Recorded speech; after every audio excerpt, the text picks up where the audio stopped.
Bienvenidos a tu sitio cristiano. No te olvides suscribirte al canal. Bienvenidos a este tiempo de estudio bíblico en el Evangelio de Juan. Estamos en el capítulo 1, hoy es nuestra tercera sesión en este capítulo y tenemos por delante un pasaje realmente maravilloso. Así que, sin más preámbulos, vamos a entrar directamente al texto bíblico. Vamos a leer lo que hemos meditado ya y también la porción que hoy vamos a estudiar juntos, que es básicamente desde el versículo 14 al 18. Pero como digo, vamos a leer desde el versículo primero. Si me quieren acompañar en sus Biblias, por lo tanto, Juan capítulo 1, versículo primero, que dice así. En el principio era el Verbo, y el Verbo era con Dios, y el Verbo era Dios. Este era en el principio con Dios. Todas las cosas por Él fueron hechas, y sin Él nada de lo que ha sido hecho fue hecho. En Él estaba la vida, y la vida era la luz de los hombres. La luz en las tinieblas resplandece, y las tinieblas no prevalecieron contra ella. Hubo un hombre enviado de Dios, el cual se llamaba Juan. Este vino por testimonio para que diese testimonio de la luz, a fin de que todos creyesen por él. No era él la luz, sino para que diese testimonio de la luz. Aquella luz verdadera, que alumbra a todo hombre, venía a este mundo. En el mundo estaba, y el mundo por él fue hecho, pero el mundo no le conoció. A lo suyo vino, y los suyos no le recibieron. Mas a todos los que le recibieron, a los que creen en su nombre, les dio potestad de ser hechos hijos de Dios, los cuales no son engendrados de sangre, ni de voluntad de carne, ni de voluntad de varón, sino de Dios. Y aquel Verbo fue hecho carne, y habitó entre nosotros, y vimos su gloria, gloria como del unigénito del Padre, lleno de gracia y de verdad. Juan dio testimonio de él y clamó diciendo: Este es de quien yo decía, el que viene después de mí es antes de mí, porque era primero que yo. Porque de su plenitud tomamos todos y gracia sobre gracia. Pues la ley por medio de Moisés fue dada, pero la gracia y la verdad vinieron por medio de Jesucristo. A Dios nadie le vio jamás. El unigénito Hijo que está en el seno del Padre, Él le ha dado a conocer. Bueno, si han seguido estos estudios, en nuestra sesión anterior, terminamos pensando en el alto honor, en el alto privilegio que Dios ha dado a aquellos que creen en Él. Recuerdan que nos dijo la palabra que aquellos que le recibieron, que creen en Él, les dio potestad de ser hechos hijos de Dios. No hay un honor más grande para el ser humano, sin duda. Ahora, en este pasaje, que a partir del versículo 14, que vamos a considerar ahora con la ayuda del Señor, pues nos va a presentar el evangelista cuál ha sido el precio, cuánto le ha costado al Señor Jesucristo, a Dios mismo, poder hacer esto, poder darnos este enorme privilegio. Nosotros lo recibimos gratuitamente, pero no quiere decir que no tenga un coste, y de hecho es un coste muy elevado. Vamos a ver a continuación que el mismo Hijo de Dios, el eterno Dios, se hizo hombre para poder salvarnos. De alguna manera podríamos decir que Él se hizo hombre para que los hombres pudiéramos llegar a ser hijos de Dios. Esto es algo tan grande, tan sorprendente, que ya solamente por este hecho, pensando en ello, deberíamos de rendirnos ahora mismo en adoración a nuestro Padre Celestial. Que el Hijo de Dios se hiciera hombre para que los hombres pudiéramos llegar a ser hijos de Dios es increíble. En cuanto al texto, nos dice, estoy empezando como ya digo en el versículo 14, nos dice: y aquel Verbo fue hecho carne, que aparece en contraste, que aparece en contraste con lo que ya vimos en el versículo primero. En el principio era el Verbo. El Verbo era Dios, en el principio, en la eternidad. Ahora nos dice que aquel Verbo fue hecho carne. lo que da a entender evidentemente que ya existía previamente antes de llegar a este mundo. Es una expresión que nos lleva a entender perfectamente que Cristo era preexistente, ya existía antes de hacerse hombre. De otro modo, pues es una expresión muy extraña esta que utilizaría aquí el evangelista si no fuera por esta razón. Porque ¿quién cuando tiene un hijo dice que fue hecho carne? Mira, este es mi niño, fue hecho carne. No hablamos así. Pues ha nacido un niño, hay un hombre nuevo, un ser humano nuevo en este mundo, pero fue hecho carne no tiene sentido a no ser que ya existiera previamente, con otra naturaleza diferente, y que a partir de cierto momento asumiera esta nueva naturaleza de la que ahora nos está hablando, que es la naturaleza humana. Por lo tanto, lo que estamos hablando, de lo que nos está hablando el pasaje, es de la encarnación de nuestro Señor Jesucristo. Se hizo hombre, fue hecho carne, que quiere decir, la carne es un concepto que tiene varias acepciones en el Nuevo Testamento. A veces habla de nuestra naturaleza caída, pero también puede expresar, como en esta ocasión, la naturaleza humana. Fue hecho un hombre. Y aquí entramos en otro de los enormes misterios que este pasaje nos presenta. Que el eterno Dios se hiciera hombre, cuando es imposible para nosotros calcular la distancia que existe entre el Dios de la eternidad y el hombre, un ser del tiempo, entre esa naturaleza frágil, débil, transitoria, hecha del polvo, como somos los hombres, y la naturaleza del eterno Dios, Dios en espíritu, que se hace hombre ahora mismo. Es algo que nos sorprende. Cómo Dios puede recorrer esa distancia que separa la naturaleza humana, que al fin y al cabo es una creación de Dios, del Dios creador. ¿Cómo puede ser?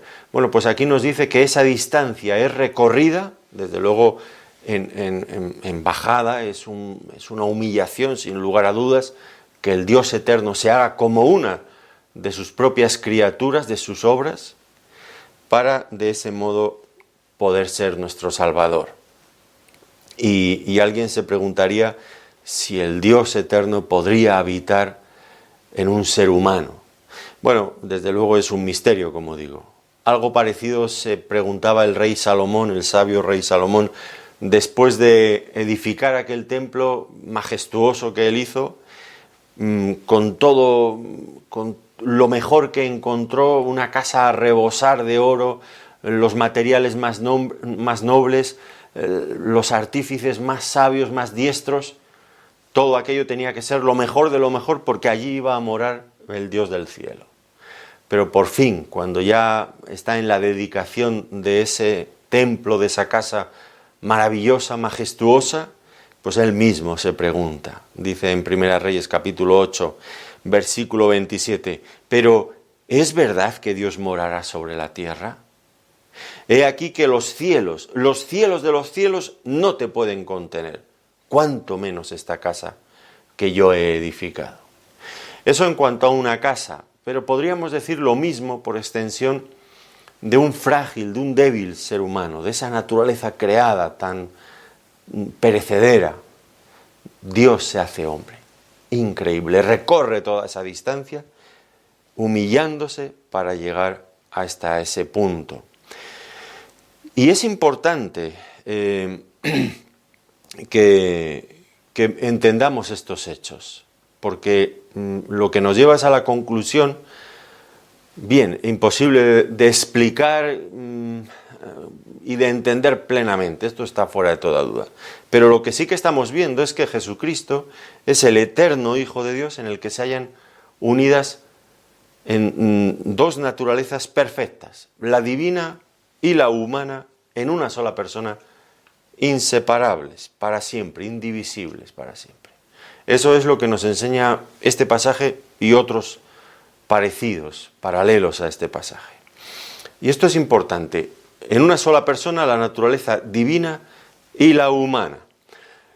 Esto lo vamos a ir viendo a lo largo de todo el Evangelio.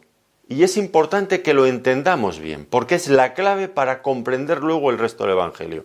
Si no, vamos a estar dando bandazos de un lado para el otro, perdidos, muy perdidos. ¿Por qué insisto en esto?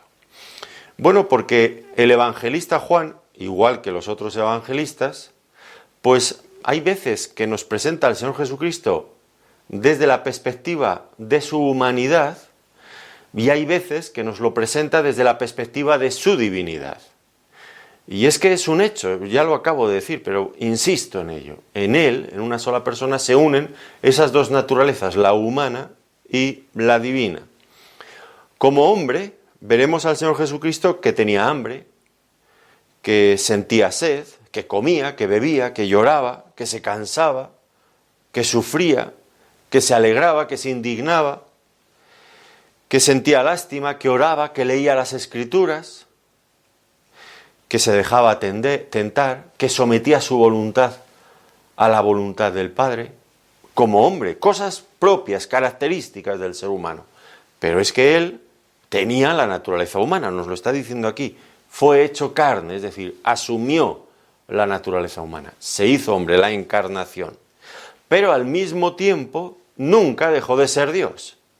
Por eso vamos a encontrar otras muchas ocasiones en las que el Señor Jesucristo hablaba y actuaba como Dios.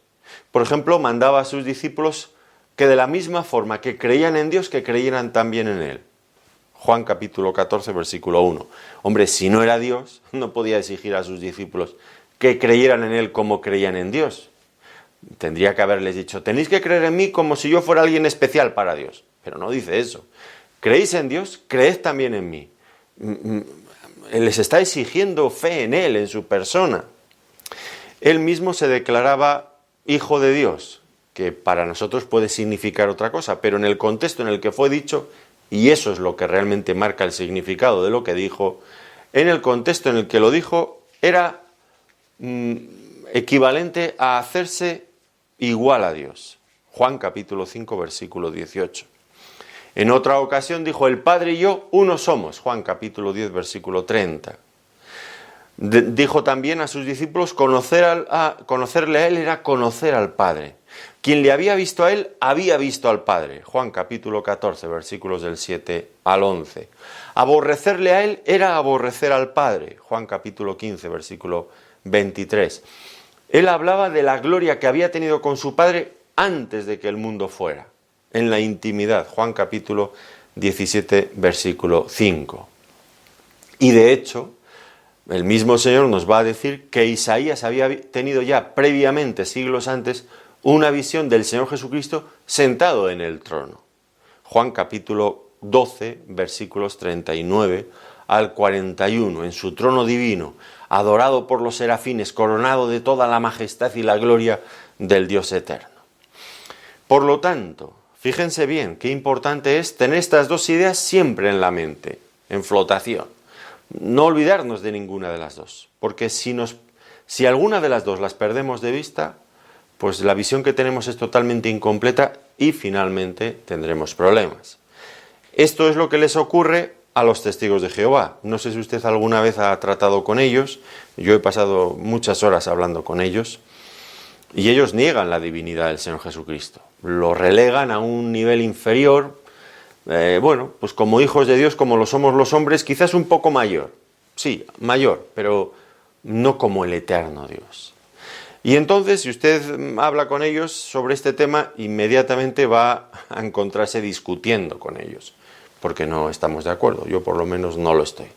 ¿Qué hacen ellos? Pues utilizan siempre la misma táctica, y por mucho que se lo intentes explicar, son de, como diríamos aquí, de piñón fijo, van en una sola dirección y no logran ver, llevan las orejeras puestas y no logran ver más allá. ¿Qué es lo que hacen? Siempre enfatizan aquellos pasajes que yo he mencionado en los que el Hijo se comporta, habla como hombre, desde la perspectiva de su naturaleza humana. Y sí, desde esa perspectiva Él se somete al Padre como inferior al Padre, porque es un hombre y un hombre siempre es inferior a Dios. somete su voluntad a la del Padre. Él es un siervo, lo dicen también los evangelios, lo dijo él mismo. ¿Y en qué consiste la discusión? Bueno, pues nosotros tomamos a todos esos otros pasajes que he mencionado y otros más, donde él habla como Dios, se comporta como Dios y asume todas las prerrogativas divinas como propias. Pero es que ellos vuelven R que R a lo mismo, aquellos pasajes donde pues se le presenta como hombre. Y es una pelea interminable que no sé si vale la pena en la mayoría de los casos. Pero bueno, vale la pena por defender la verdad y la gloria de nuestro Señor Jesucristo. Pero esto lo digo de pasada, para ilustrar la importancia de conservar en nuestra mente estos dos conceptos simultáneamente. Dios y hombre. Primero Dios, luego se hizo hombre. Ahora, ¿por qué era necesaria la encarnación del Verbo, del eterno Dios? Bueno, desde la perspectiva de la salvación, de nuestra salvación, pues estaba claro que solamente alguien que fuera Dios y hombre perfecto podría ofrecer un sacrificio que satisfaciera plenamente las demandas de la justicia de Dios. Debía de ser hombre y un hombre perfecto para poder ser nuestro representante, porque el Salvador de los hombres tenía que ser un hombre. Tenía que, si era nuestro representante, tenía que ser uno como nosotros. Tenía que ser hombre, pero también debería de ser Dios, para que la satisfacción, la ofrenda presentada, estuviera a la altura de las demandas de la justicia de Dios y pudiera alcanzar a toda la humanidad. No solamente salvar a un hombre, sino a toda la humanidad. Y eso era imprescindible, por lo tanto, para ello que fuera Dios. Miren cómo lo expresa Hebreos, el capítulo 2, los versículos 14 y 15. Dice: así que, por cuanto los hijos participaron de carne, otra vez, de carne y sangre, otra vez, como aquí, los hijos participan, pues eso, de la naturaleza humana. Él también, refiriéndose a Cristo, participó de lo mismo, es decir, se hizo hombre, para destruir por medio de la muerte al que tenía el imperio de la muerte, esto es, al diablo, y librar a todos los que por el temor de la muerte estaban durante toda la vida sujetos a servidumbre. Y aquí el autor a los Hebreos enfatiza la necesidad de que fuera hombre para ser nuestro representante. Y lo ha sido, y nos ha salvado. Pero no solamente nos ha salvado, yo ahora no tengo tiempo para detenerme en ello, pero sería muy importante también considerarlo, que por el hecho de que Cristo, nuestro Salvador, se ha hecho hombre, la salvación que ahora nos ofrece, que ahora nos trae, implica que el ser humano, podríamos decir que ha adquirido un nuevo estatus, una nueva dignidad, superior incluso que la que tenía Adán al principio cuando fue creado. En Cristo tenemos una gloria superior que aquella que tenía Adán cuando salió de las manos de Dios al principio. Es una gloria mayor, es la del Hijo del Hombre, del Hijo de Dios, glorioso. Y esto ha elevado la naturaleza humana a un nuevo estatus, a una nueva condición. Esto sería largo de hablar. Allí mismo en el capítulo 2 de Hebreos habla bastante de todo ello, pero ahora no es mi tema y tampoco tengo tiempo. Bueno, por lo tanto, se hizo hombre. Y dice algo más, y habitó entre nosotros. La palabra, el verbo habitar, se traduce literalmente, la traducción literal sería fijó su tabernáculo o puso su tienda. Ya saben que el tabernáculo era una tienda. Esto en combinación, esta expresión puso su tienda o puso su tabernáculo, en combinación con esta otra frase que vemos un poco más adelante, vimos su gloria, pues nos recuerda inevitablemente aquella historia del tabernáculo que levantó Moisés en el desierto, donde la gloria de Dios se manifestaba encima en aquella columna de nube. Recuerdan, Éxodo capítulo 40, versículo 34. Entonces una nube cubrió el tabernáculo de reunión y la gloria de Jehová llenó todo el tabernáculo. Ahora, de esta afirmación, que Él puso su tienda entre nosotros, habitó entre nosotros, podemos aprender o deducir diferentes cosas, todas ellas muy importantes. En primer lugar, queda fuera de toda duda que Dios siempre ha tenido un fuerte deseo de habitar, de morar, de tener comunión, de estar cerca de los hombres. Ya lo manifestó en el Antiguo Testamento cuando Israel, su pueblo, peregrinaba por el desierto en tabernáculos. Él mandó a Moisés que hiciera para él, para Dios mismo, un tabernáculo para acompañar al pueblo en su peregrinaje. Pero aquello podríamos decir que es insignificante con lo que ahora en comparación con lo que ahora nos está presentando. Y es que el eterno Dios se hace hombre para morar, para habitar, para vivir como los hombres, en medio de los hombres. Esto sin duda es mucho más que lo que ya vimos en el pasado. También nos dice que habitó, lo que implica que no es simplemente una aparición fugaz, algo que visto y no visto. No, habitó. Pasó tiempo, de hecho pasó 33 años probablemente entre nosotros. Tomó mucho interés por la raza humana. Desde luego, 33 años es mucho tiempo. En otro sentido, pues vemos cierto paralelismo también entre el tabernáculo en el desierto y el hecho de que Cristo pusiera su tabernáculo, su naturaleza humana funcionara como un tabernáculo. Hay cierto paralelismo. ¿Por qué? En el Antiguo Testamento el tabernáculo, recuerdan ustedes, que estaba cubierto por unas espesas telas de pieles de animales muy densas, muy gruesas, que cubrían todo aquel lugar santo y especialmente el lugar santísimo. De tal manera que era imposible que se transparentara nada de toda aquella gloria del Dios eterno que moraba en el lugar santísimo. Y esto viene a ser algo similar a lo que ocurre con la naturaleza humana de Cristo. Es como si velara, como si ocultara la gloria del eterno Dios, para que no resplandezca con toda su majestad, con todo su brillo. Nosotros a veces cuando estudiamos ese pasaje, ¿verdad?, de la transfiguración de nuestro Señor Jesucristo, pues decimos que era el milagro de la transfiguración, cuando en realidad es todo lo contrario. Lo que hizo en la transfiguración fue mostrar, y creo que no en toda su intensidad, por supuesto que no, fue mostrar lo que Él es, o algo más de lo que logramos ver, pero ya en relación con su naturaleza, con su gloria divina. El milagro es la encarnación, porque en la encarnación queda ocultado lo que Él es.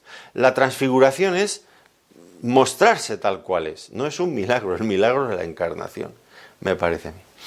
Y dice, vimos su gloria. Y cada pequeña palabra aquí tiene su importancia, ¿no es cierto? Fíjense, dice vimos, lo que implica necesariamente que aquel que está escribiendo especialmente, y los que estaban con él, pudieron ver de primera mano, eran testigos oculares de lo que estaba ocurriendo. Él y los demás apóstoles y toda aquella sociedad, toda aquella generación, toda una época pudo verle. 33 años hemos dicho. Vimos. Noten este detalle porque es fundamental. Quien está escribiendo esto ha sido testigo ocular de lo que nos va a contar. No es como dicen los críticos, que esto les encanta. No, los apóstoles no escribieron nada. Eso ellos hablaban y otros escuchaban y esos a su vez se lo contaron a otro. Y ya por el siglo III, por ahí, empezaron a escribir cosas. Pero ya te puedes hacer una idea de cómo quedó distorsionado todo aquello que había pasado de boca en boca. No es eso. Eso es mentira. Y no tienen pruebas para demostrarlo. Lo que aquí dice es que vimos. Quien está escribiendo dice, nosotros fuimos testigos oculares y estamos hablando de lo que sabemos bien. Cosa que no hacen los críticos modernos, liberales, que hablan de lo que no saben. Él estaba allí y escribió. Nosotros tenemos estos escritos y podemos confiar en ellos. Dice, vimos su gloria. ¿Y qué es la gloria de Dios? Bueno, básicamente podríamos resumirlo diciendo que es la exteriorización de los atributos de Dios. Es aquello que Dios es, en esencia, y que se manifiesta, que se exterioriza y que los hombres podemos ver, podemos apreciar de alguna manera. La gloria de Dios. esa gloria de Dios que se filtraba a través de la naturaleza humana de nuestro Señor Jesucristo. Continúa diciendo, vimos su gloria, dice, gloria como del unigénito del Padre. Y aquí describe el tipo de gloria de Cristo. Esa gloria que Juan y los demás habían visto. Una gloria que no era comparable con nada en este ámbito de lo creado. No, era una gloria divina, una gloria única, una gloria especial, una gloria, la gloria del Dios Santo, del Dios único, por lo tanto, incomparable. Ahora, dice gloria como del unigénito, y este término unigénito, pues algunos, por ejemplo los testigos de Jehová, lo consideran como que el Hijo fue creado. Pero claro, evidentemente esto ya entraría en conflicto con el hecho de que de antemano nos ha dicho que era Dios. Si era Dios no puede haber sido creado, es un contrasentido. Eso lo dijo en el versículo primero. No debemos entender esto, este término, ni otros muchos, el unigénito, que sea el Hijo, que sea el primogénito, no los podemos entender, dar el significado que nosotros les damos cuando estamos hablando, usando ese mismo lenguaje, esos mismos términos, para referirnos a nuestras relaciones humanas, porque de lo que estamos hablando ahora no son de nuestras relaciones humanas, sino que estamos hablando del eterno Dios, que trasciende todo lo que nosotros somos. Por eso, cuando los testigos de Jehová u otros utilizan estos términos o los interpretan desde esa perspectiva humana, pues entran en tremendas contradicciones inexplicables. Por ejemplo, si Cristo es el unigénito del Padre, quiere decirse que el Padre no ha tenido más hijos. Pero hace un momento nos acaba de decir que todos los que creemos en Él llegamos a ser hijos de Dios. Por lo tanto, si es el unigénito, quiere decir que no hay más hijos. Y nosotros ya no podríamos ser hijos, ni los ángeles, ni otras criaturas. Por lo tanto, no quiere decir unigénito en el sentido de que sea el único hijo creado por Dios, porque no tendría sentido. También se dice de Cristo que Él es el primogénito. Eso lo podríamos ver en Colosenses, en el capítulo 1, versículos 15 y al 18, y en Hebreos capítulo 1, versículo 6. Es el primogénito. Si es el unigénito, no puede ser el primogénito, porque el unigénito quiere decir que es el único hijo, y el primogénito quiere decir que es el primero de los hijos. ¿Entienden? ¿Se dan cuenta cómo interpretar estos términos desde la perspectiva humana, cómo lo asociamos a nuestras relaciones personales? No es apropiado. Entramos en conflictos. No es esto, no es esto. Unigénito aquí tiene que ver con el hecho de que hay una relación única entre el Padre y el Hijo dentro de la divinidad. Una relación única, entrañable, que ha durado toda la eternidad. Y esto es así, el unigénito en relación con el Padre, el primogénito en relación con los hombres, como diría Romanos capítulo 8, versículo 29, Él es el primogénito entre muchos hermanos, es en relación a los hombres que Él ha redimido. Son términos que no podemos, en la mayoría de los casos, expresan verdades profundas de la divinidad, otras veces son títulos. Hay que entenderlo con mucha prudencia. Dios se rebaja a hablar nuestro lenguaje para que le podamos entender. Pero por favor, no limitemos a Dios a nuestro lenguaje ni a nuestros pobres conceptos. Sigamos dándonos cuenta de que quien está hablando es el Dios eterno. Dice a continuación que vimos su gloria, dice, lleno de gracia y de verdad. Y una vez más esta pequeña palabra, lleno. Estaba lleno. Más adelante va a decir, de su plenitud tomamos gracia sobre gracia. El apóstol Pablo, cuando escribe a los Colosenses en el capítulo 2, dice, porque en él habita corporalmente toda la plenitud de la deidad. Dense cuenta. En él habita corporalmente toda la plenitud de la deidad, y vosotros estáis completos en él. Se dan cuenta nuevamente, ¿no?, cómo estas afirmaciones se repiten a lo largo de la Biblia. En él habita corporalmente, es un hombre, toda la plenitud de la deidad. Es Dios plenamente, en Cristo, un hombre. Dos naturalezas, la humana y la divina, en una sola persona, Cristo. Es la misma verdad, vista expresada por distintos apóstoles, todos ellos en el primer tiempo del cristianismo, en la primera generación, no un invento posterior de la Iglesia. No. Lleno, esta plenitud. Y es que en Cristo se manifiesta plenamente toda la gloria de Dios, sin limitación, sin medida alguna. Y dos de esos atributos de la gloria de Dios que se manifiesta en Cristo plenamente, dos de esos atributos ahora son mencionados a continuación. Dice la gracia y la verdad. ¿Qué es la gracia? Bueno, pues básicamente podríamos decir que es cuando Dios obra a favor de los hombres que no merecemos nada, únicamente al impulso de su amor. No porque nosotros merezcamos algo, sino porque Él es bueno y ama de esa forma única que nadie más puede amar. Es un favor inmerecido, por lo tanto. Ahora, cuando decimos que es un favor inmerecido, aquí en este contexto se ve claramente. Si regresáramos por un momento a los versículos 10 y 11, allí se nos mostró que el mundo no le conoció, que ya dijimos que tenía más bien la idea de no le reconoció, intencionadamente, no le quiso dar gloria ni dar gracias, no le reconoció. Su propio pueblo, los judíos, dice, a lo suyo vino y los suyos no le recibieron. Notemos de lo que está hablando. El eterno Dios se hace hombre, se presenta a los hombres y los hombres lo echan fuera, le desprecian, le rechazan. ¡Qué pecado más grave, gravísimo, gravísimo, gravísimo!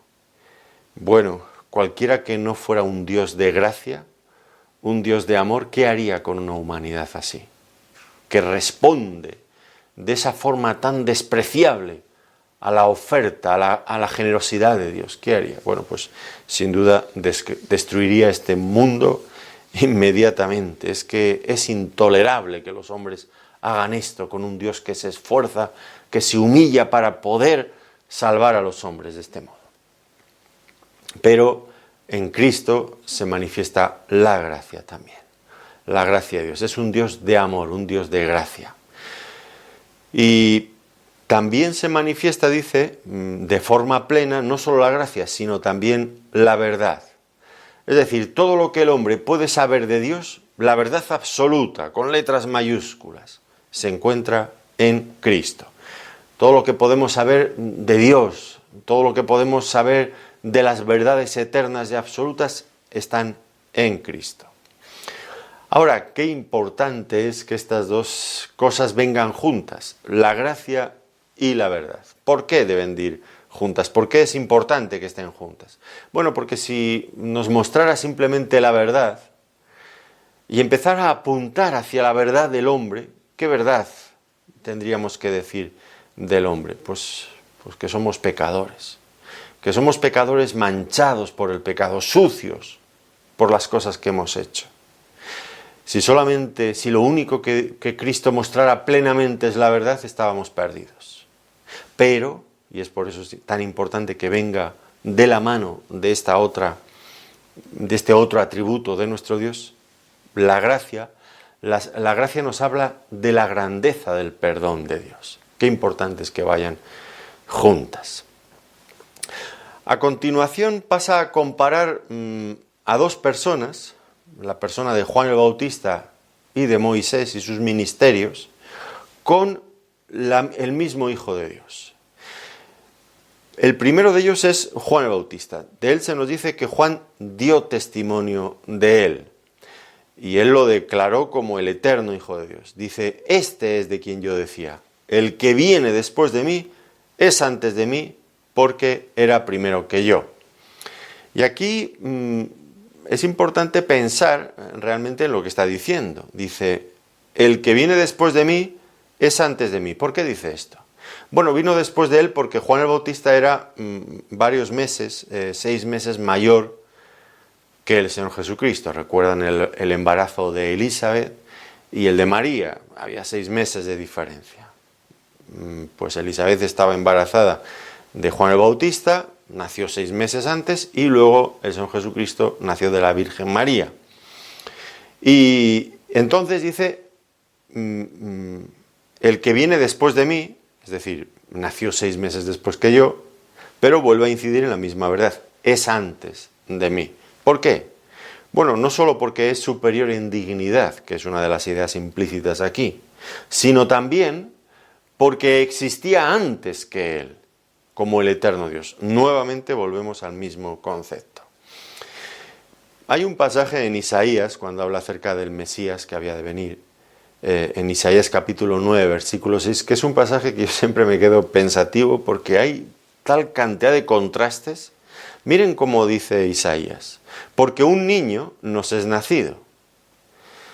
Un niño nos es nacido, hablando de la humanidad, de la encarnación del Señor Jesucristo. Un niño nos es nacido, hijo nos es dado, y el principado sobre su hombro, y se llamará su nombre admirable, consejero, Dios fuerte, Padre eterno, príncipe de paz. Yo cuando leo este pasaje digo, siempre me queda esto, ¿no? Esta cosa de conceptos tan dispares, tan distintos, para definir, para hablar de una sola persona. Si es un niño que ha nacido, ¿cómo puede ser el Padre eterno? O el Dios eterno, el Dios fuerte, un niño. No hay símbolo de mayor debilidad que un niño. ¿Cómo puede ser el Dios fuerte? Bueno, pues es el mismo ser, pero hablando de estas dos verdades de las que venimos tratando a lo largo de este estudio: su divinidad, su humanidad. Lo que ha sido antes, como dice ahora Juan el Bautista, lo que vino a ser un hombre. Antes era Dios, siempre ha sido Dios, ahora es un hombre, se ha humanado, se ha hecho hombre, se ha encarnado.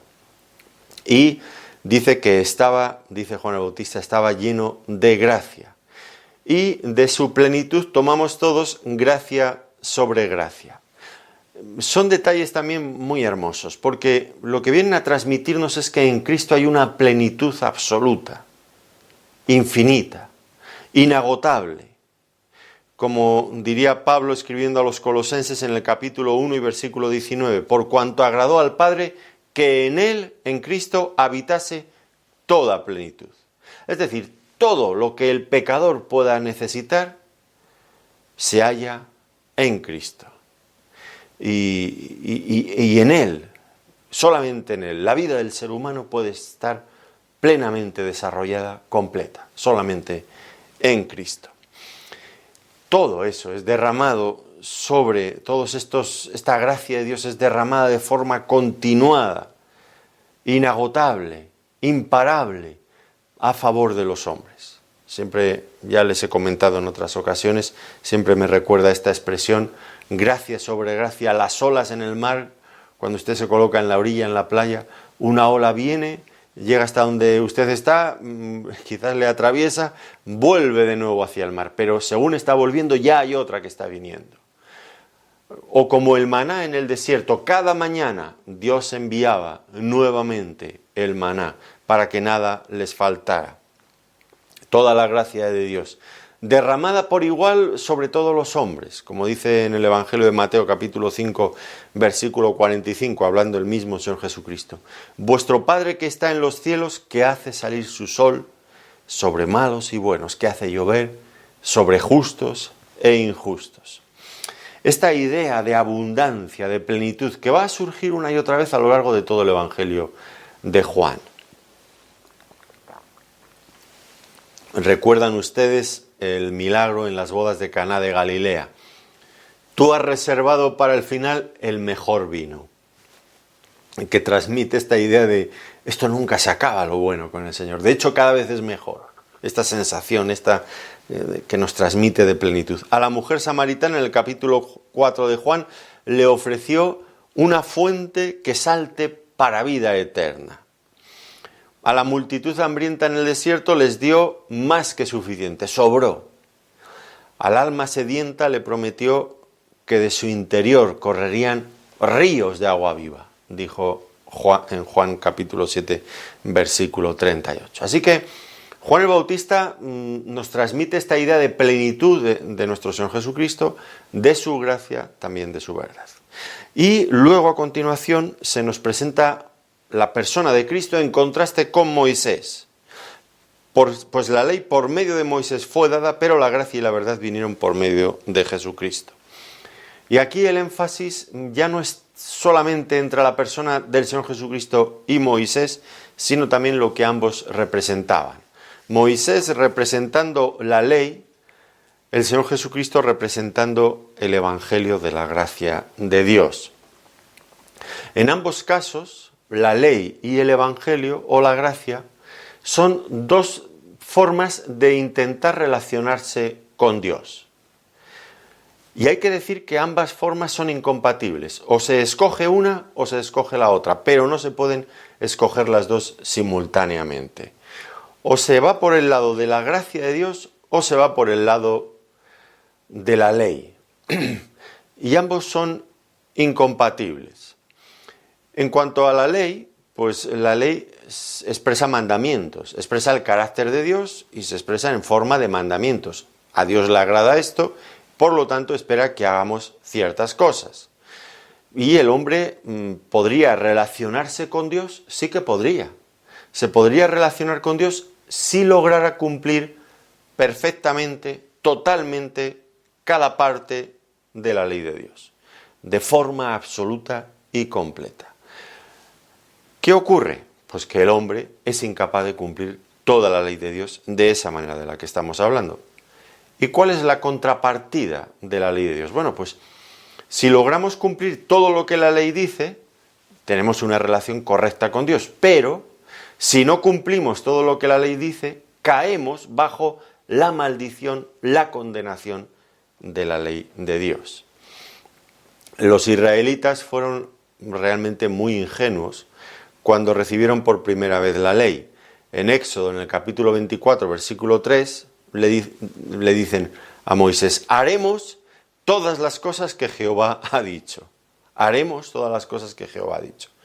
Qué insensatos, qué imprudentes, qué descerebrados. ¿Qué pasó un poco más adelante? Le dice en el capítulo 32 de Éxodo, versículos 7 al 9, le dice Dios a Moisés: anda, desciende, porque tu pueblo que sacaste de la tierra de Egipto se ha corrompido. Pronto se han apartado del camino que les mandé. Se han hecho un becerro de fundición y lo han adorado y le han ofrecido sacrificios y han dicho: Israel, estos son tus dioses que te sacaron de la tierra de Egipto.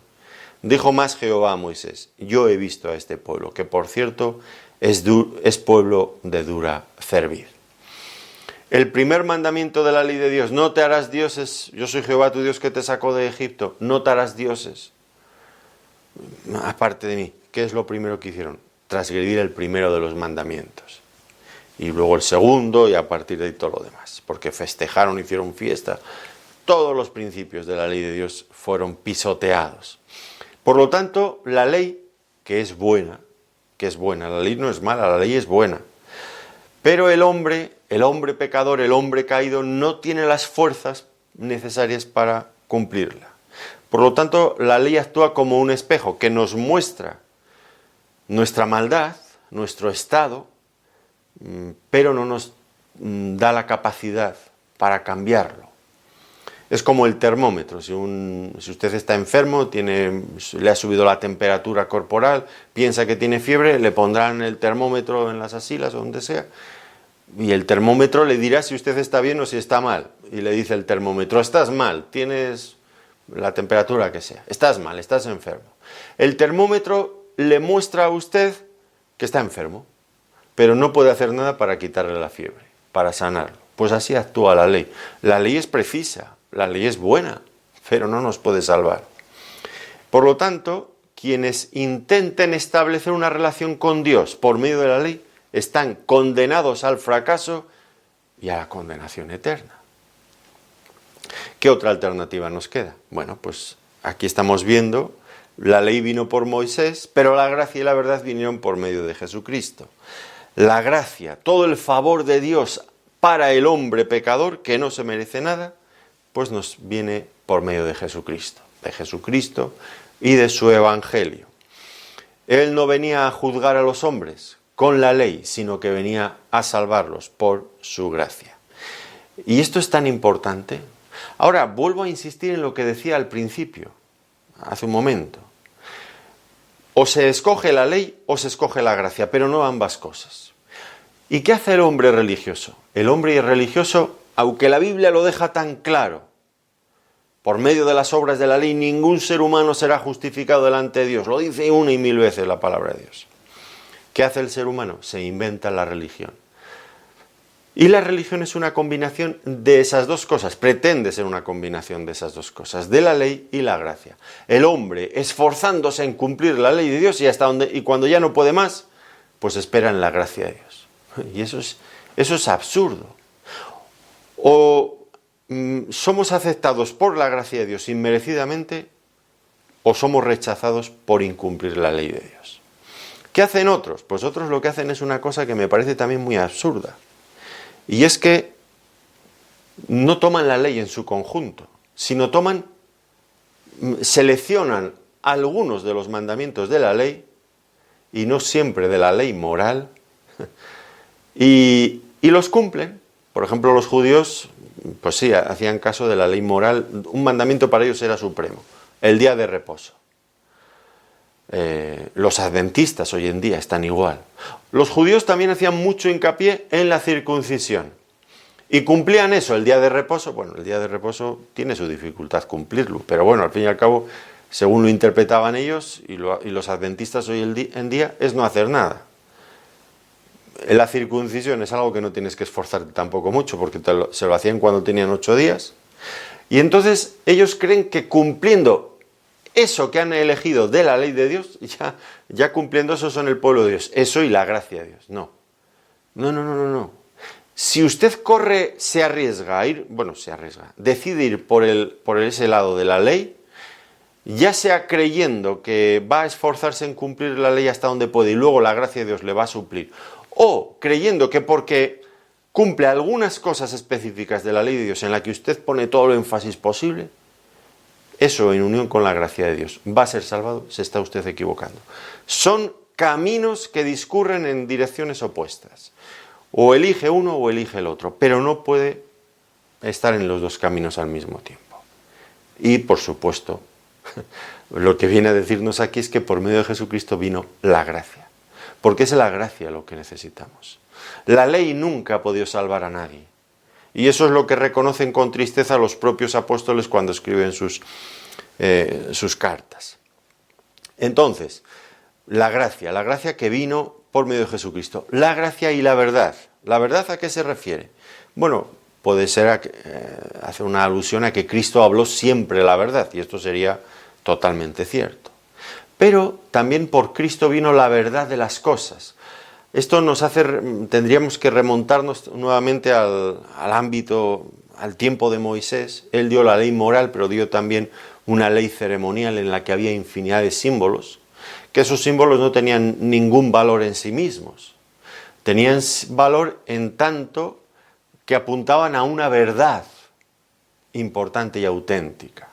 Por ejemplo, los sacrificios del orden levítico que instauró Moisés, pues eran símbolos que carecían de valor. Tenían algún valor porque porque apuntaban a una verdad, al sacrificio de Cristo. Y es a esto tal vez a lo que aquí se refiere en este contexto. La verdad vino por medio de Jesucristo, sí, porque en Moisés, en la ley, solamente había sombras. Como diría el autor a los Hebreos, en el capítulo 10, versículo 1, porque la ley teniendo la sombra de los bienes venideros, no la imagen misma de las cosas, la ley nunca puede, por los mismos sacrificios que se ofrecen continuamente cada año, hacer perfectos a los que se acercan. Noten la diferencia entre el cuerpo y la sombra. El sol se proyecta contra el cuerpo y se produce una sombra, pero la sombra no es nada, lo importante es el cuerpo. Aquellos símbolos del Antiguo Testamento eran sombras, pero lo importante era el cuerpo que proyectaba esas sombras. Aquellos sacrificios no eran nada, lo importante era el sacrificio de Cristo. Aquellos eran sombras, apuntaban, ya nos daban una idea de cómo, viendo la sombra, el perfil de la sombra, ya teníamos una idea de lo que iba a ocurrir, pero no tenían valor en sí mismos. En Cristo está toda la verdad. Por último, dice, a Dios nadie le vio jamás, y aquí nos va a mostrar otra faceta importante de por qué era necesario que el Verbo, el eterno Hijo de Dios, se encarnara. ¿Y cuál es esta necesidad? Bueno, pues dice que a Dios nadie le vio jamás, el unigénito Hijo que está en el seno del Padre, Él le ha dado a conocer. Por lo tanto, esta necesidad que ahora se apunta tiene que ver directamente con nuestra necesidad de revelación para poder conocer a Dios. Aquí nos lo dice, a Dios nadie le vio jamás. Dios es espíritu, es invisible. No podemos llegar, y esto hay que asumirlo, hay que reconocerlo, no podemos llegar a conocer a Dios por nuestros propios medios. No hay ningún ser humano con tal grado, con tal coeficiente intelectual, por muy elevado que sea, que pueda conocer a Dios. Imposible. Dios es desconocido para nosotros. Como se dice en el libro de Job, en el capítulo 11, versículos 7 y 8, ¿descubrirás tú los secretos de Dios? ¿Llegarás tú a la perfección del Todopoderoso? Es más alta que los cielos. ¿Qué harás? Es más profunda que el Seol. ¿Cómo la conocerás? Y ahí hay expresada una verdad absoluta, enorme. Necesitamos que Dios tome la iniciativa de darse a conocer, porque de otro modo nosotros, como hombres tan limitados como somos, nunca podremos entrar en el secreto de Dios para saber cómo es Dios. Y esto, por supuesto, hiere el orgullo humano, porque el hombre siempre se cree autosuficiente para conocer todas las cosas. Y hablan con un grado de orgullo y de soberbia, Dios no existe, la ciencia lo ha demostrado. Ay, pobres ingenuos, como si la ciencia pudiera demostrarlo todo, si la ciencia fuera la verdad absoluta por la que se miden las cosas. No, hombre, pero el hombre cree que sí, porque la ciencia es suya. Necesitamos que Dios tome la iniciativa. En esto consiste la revelación de Dios. Dios tomando la iniciativa de darse a conocer a los hombres. Así que aquí tenemos esta necesidad. Dios se hace hombre porque a Dios nadie le ha visto jamás. Para que podamos entender a Dios, Dios se acerca a nosotros. Da este paso, toma esta iniciativa. Y dice el unigénito Hijo, que está en el seno del Padre, Él le ha dado a conocer. Y es que empieza por mostrarnos, que guarda relación con todo lo anterior, lo bien cualificado que está nuestro Señor Jesucristo, el Verbo eterno de Dios, para hacernos lo que tendríamos que traducir seguramente de esta forma, para hacernos la exégesis de Dios, para explicarnos cómo es Dios. Cristo, como el unigénito Hijo que está en el seno del Padre, en la intimidad, en el amor, dentro del seno de la deidad, por toda la eternidad, Él es el que viene a explicarnos cómo es Dios. Por eso, en ese pasaje en Hebreos, que ya he mencionado en las sesiones anteriores, pero no me importa, lo vuelvo a mencionar porque es apropiado y es importante. En Hebreos capítulo 1, versículo 1 y 2, insiste en esta idea. Dios, habiendo hablado muchas veces y de muchas maneras en otro tiempo a los padres por los profetas, en estos postreros días nos ha hablado por el Hijo, a quien constituyó en el heredero de todo y por quien asimismo hizo el universo. Los profetas no nos pudieron dar a conocer a Dios de una forma plena, completa. No, solo el unigénito Hijo de Dios. Él pudo manifestarlo de forma completa, porque Él estaba capacitado para transmitirnos quién es Dios de esta manera. Fíjense lo que dice Mateo, capítulo 11, versículo 27, hablando del Señor Jesucristo. Todas las cosas me fueron entregadas por mi Padre, y nadie conoce al Hijo sino el Padre, ni al Padre conoce alguno, sino el Hijo y aquel a quien el Hijo lo quiera revelar.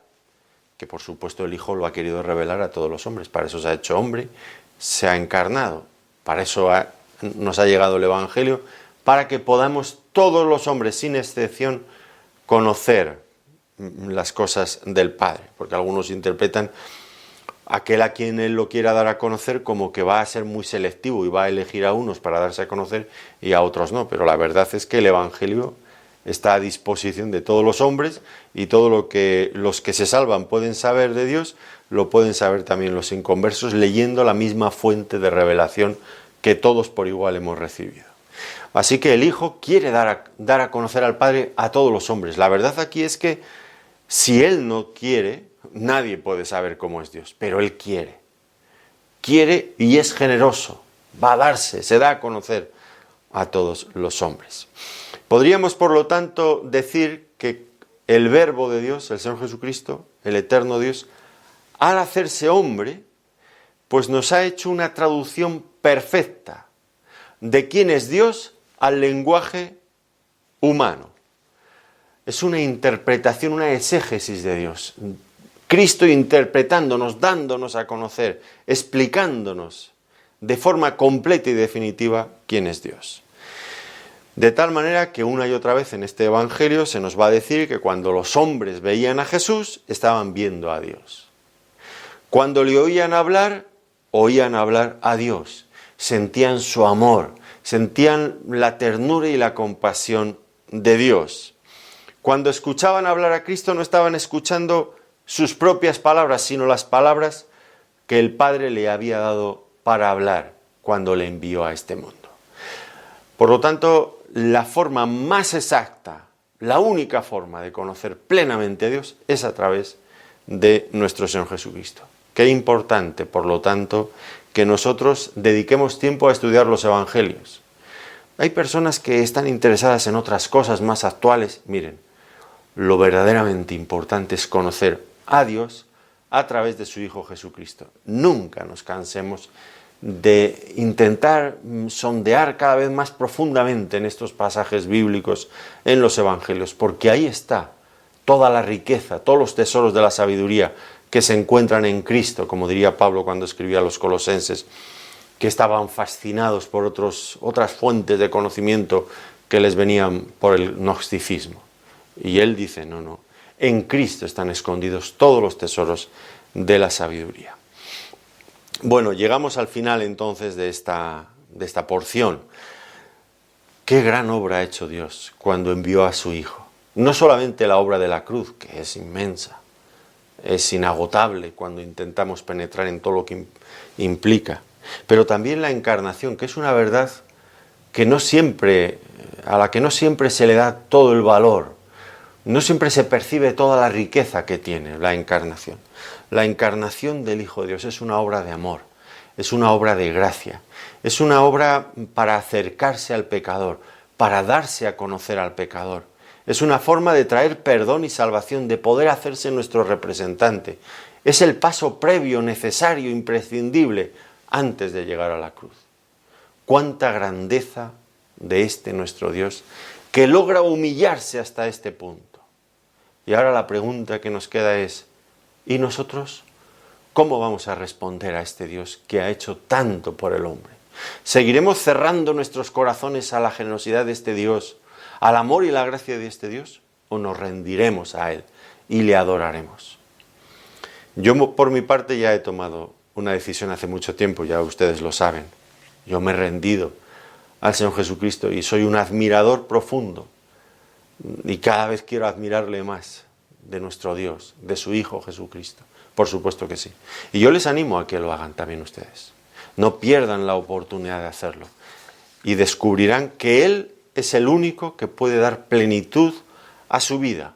El único que puede hacer que su vida esté completa. En Cristo, en nadie más.